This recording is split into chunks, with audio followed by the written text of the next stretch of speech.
something I didn't know about acting is that often it's not always super safe on set. Like, precautions are taken all the time, but also accidents occur all the time as well. Like in this one. So Django Unchained, he actually broke a glass and cut his hand, but he kept going because the director didn't say cut, as we know how to not stop acting until the director says cut. And you get a really good performance.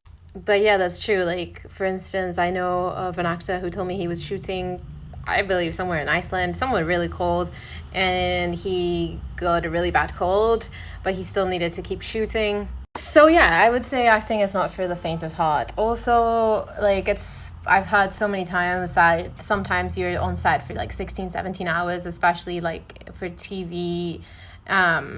I've heard also commercials in LA, but depends, because I believe London has stricter rules and unions. So basically, you're not held. I mean, you have more breaks, so you get compensated correctly. I mean, I would assume that if you're working like 16, 17 hours, you're also being compensated correctly. But it's just saying that it can be a grueling process, especially because you're also not at home. So you might be homesick, for instance, if you're shooting on location.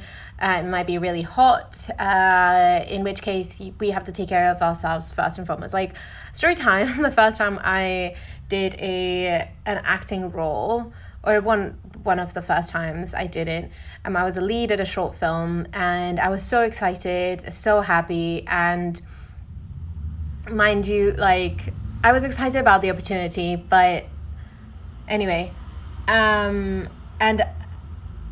a few things happened, but the point is that I also was like, no, I can stay on my spot so that the camera doesn't have to reset or lights or anything.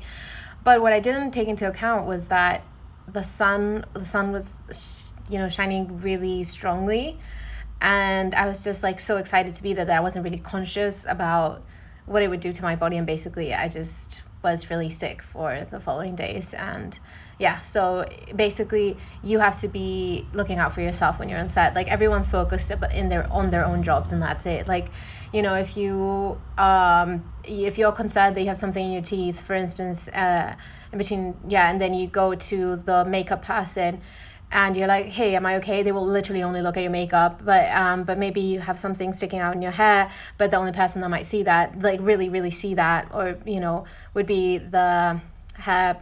Sometimes hair and makeup person is just one person, but it's that thing that we really need to take care of ourselves first and foremost to make sure that we deliver a good job at the end of the day, and then we're safe.